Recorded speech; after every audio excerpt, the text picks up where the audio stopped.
Alright guys, we're going to take a look at the PS2 collection I have. The PS2 was an amazing system. It didn't start off amazingly, but as it went along, it really built up a huge library of games.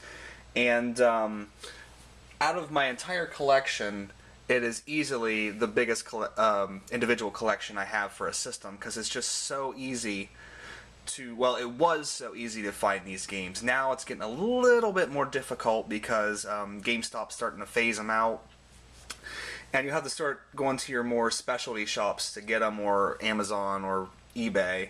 Unfortunately, I live in a place where there's not a lot of specialty shops, and GameStop, for my modern era stuff, is kind of the only place to go. But anyway, I want to start off with this. This is my original PS2. Look at that beast. From 11 years ago, was it? 10 years ago? Still running like a champ.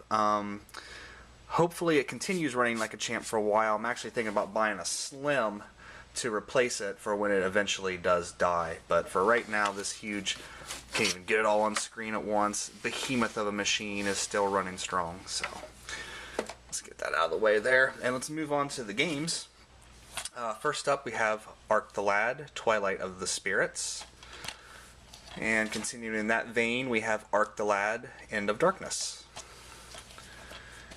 And the next up is kind of a new thing I've been getting into, these Atelier games. This is Atelier Iris Eternal Mana. I don't have the other two yet, but since I bought Rorona for the PS3, I wanted to go back and try one of the older ones. And Battlestar Galactica. I'm not sure what this is supposed to be, if it's like a reimagining of the original show, or if it's like some kind of adaptation of the new show where it's showing things in the past, but it's pretty fun. I just can't figure out what it's trying to be. And then we have Beyond Good and Evil. Don't really need to say much about that if you're in the know, and if not, go get it and try it out. Breath of Fire Dragon Quarter. Haven't got around to this yet. I'm going to be working through the entire Breath of Fire series. I've played a lot of them, but I've never beat all of them, so I'm going to start from the beginning with the Super Nintendo ones and work my way through. So it's going to be a while before I get to that one. Chaos Legion, a kind of Devil May Cry-esque game. Savage by nature, it says in the back, so we're going to see how that goes. Speaking of Devil May Cry, I have two of the Devil May Cry games here. I've not bought two yet because I hear it's bad, but I still kind of want it to complete the trilogy on the PS2. But as you see, this is a greatest hits. I had to rebuy it after I traded in a bunch of my PS2 games. So guys, make sure you don't trade in your games because you'll eventually want them back. And then next up, I have what I consider to be one of the best games on the PS2, if not ever, and that is Dragon Quest VIII, Journey of the Cursed King. Forget about this playable demo inside of Final Fantasy XII, blah blah blah, because even when you opened it, oh, I took that tray out. Even when you opened it up, it was like the first thing you saw was the Final Fantasy XII demo disc, and I was just like, ugh, come on, Square. Give Dragon Quest the respect it deserves. But beautiful level 5 cel-shaded graphics, and for all of its bells and whistles, it really does feel like one of the old Dragon Warrior games, just done up to the nines. And then, speaking of Square, here we go with the Final Fantasy series, which, once the Final Fantasy series made it to the PS2, I wasn't too awful crazy about it anymore. It just kind of didn't feel like Final Fantasy anymore. But an interesting thing is, look right here, what you got there, if you can see it on the camera, not Squaresoft. How long has it been since we've seen a Squaresoft and or Enix game, not a Square Enix game? That's back when they were good. But anyway, Final Fantasy X, it was fine. Not that great, but not terrible either. Then we have X2. I don't really know what to say about it. It's X2. Then we have 12, which, this is in the Steelbook. A lot of people hate 12. I am okay with it. It's not the one I'd least like the most. That's probably 2, then followed by, I don't know, maybe 13. I really didn't like 13. And we got Front Mission 4, I really wish they'd bring it back to the strategy. I think with the failure of Evolved, they will. God of War 1 and God of War 2. I like this series, but I'm not too awful crazy about it. I understand why people like it, though. Because of all the blood and all the tits. Just telling how it is. Gran Turismo 4. I had Gran Turismo 3 for the PlayStation 2, and I played the hell out of it, and I got rid of it again, but when I went back to repurchase it, I decided to get 4 instead. That might have been a mistake, I don't know, but yeah, it's fun. You gotta have a Gran Turismo on a PlayStation. And next we have Grand Theft Auto 3 and Grand Theft Auto Vice City. I'm pretty much done with the Grand Theft Auto series because this is the only one I ever beat. These games, basically for me, I just like to drive around the town and fuck things up. And while I did beat this, I never beat this, and I probably never will. And well, when we get to the Xbox, I'll talk about 4. But that's Grand Theft Auto. And next we have one of my favorite series, Grandia. You know, this is Grandia 3. I haven't got to this one yet, but, you know, I've heard that this is like the highest refinement of the battle system that was established in the first game, and I loved the first game. Gun Griffin Blaze, a mech game with that shiny cover. Look at that. Basically, I picked this up because 1, it's game arts, 2, working designs, and while I don't think I'm going to have a splatter trigger like collection of working design stuff, I do like to pick up working designs when I see it. Next we've got Eco. Gotta have Eco. It's probably one of the best games for the system, even though most people probably be like, oh, I don't know why, but try it and you'll get immersed, trust me.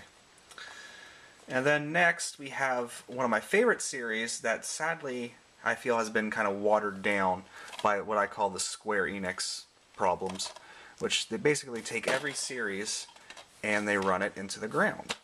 And that is Kingdom Hearts. See if I can use the power of widescreen here to get all 3 on there.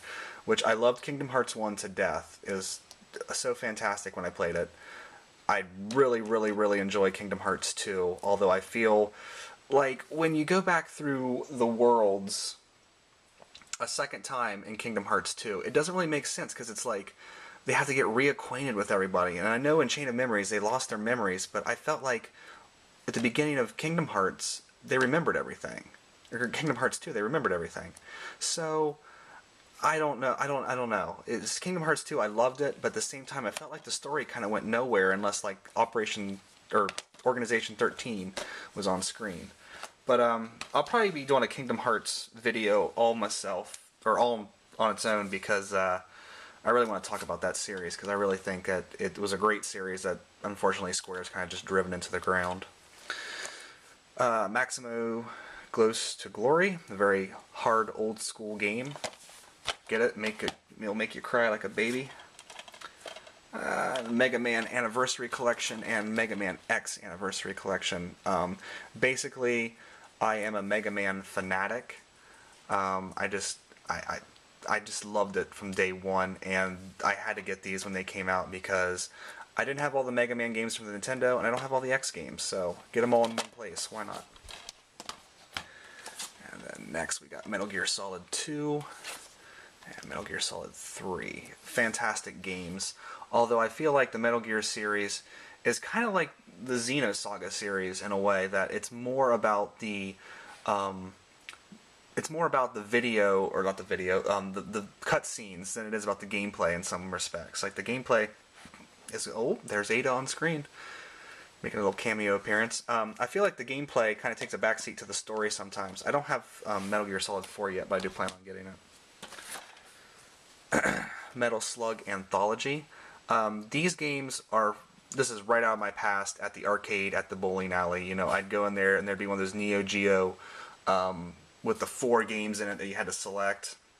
I don't know what they're called, but and Metal Slug was on there, and it was either World Heroes or Metal Slug or King of Monsters, but mostly Metal Slug, because this game, I mean, you just play it and it's just so badass, like all the animation and stuff. It ate so much money.